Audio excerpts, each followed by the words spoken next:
maging mabuting tao ka lang daw, maging mabait ka lang daw, ay ligtas ka na, kahit nawala daw ang relihiyon. So dito natin masasagot ang pananaw na yan, yung kabuktutan ng pananaw na yan. Dahil sa ating paniniwala, kung walang tauhid ang tao, ay hindi magiging katanggap-tanggap ang kaniyang mga pagsamba.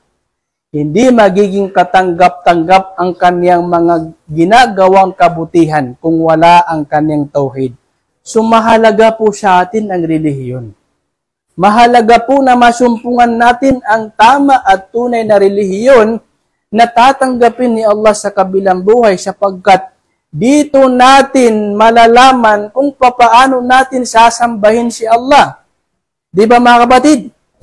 Kasi kung titindigan natin yung pananaw na yon na maging mabuting tao ka lang kahit na walang relihiyon, bawat isa sa atin ay mayroong kanya-kanyang pananaw di ba? Yung mga tao ay may kanya-kanyang pananaw sa pagpapakabuti.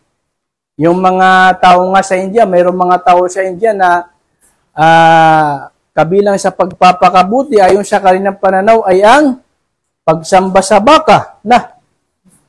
Pagsamba sa baka, papayag ka? Pasambahin ka sa baka? Di ba? Inumin ang ihi ng baka. Di ba? I-aplas sa katawan yung dumi ng baka. Kasi ginidiyos nila yung baka Sinasamba nila yung baka. So yun ay pagpapakabuti sa kanila. Di ba? Papayag ba tayo na ganun tayo magpakabuti? Mayroong mga tao ng pagpapakabuti, kabilang sa pagpapakabuti para sa kanila ay sambahin ang ari ng tao. Di ba? Kasi yun daw yung lumilikha ng tao. So, yung mga tao ay magkakaiba-iba ng pagkakaunawa sa pagpapakabuti, mga kapatid. So, hindi yun sapat na kaligtasan. Kasi paano tayo magpapakabuti kung kanya-kanya tayong version sa pagpapakabuti?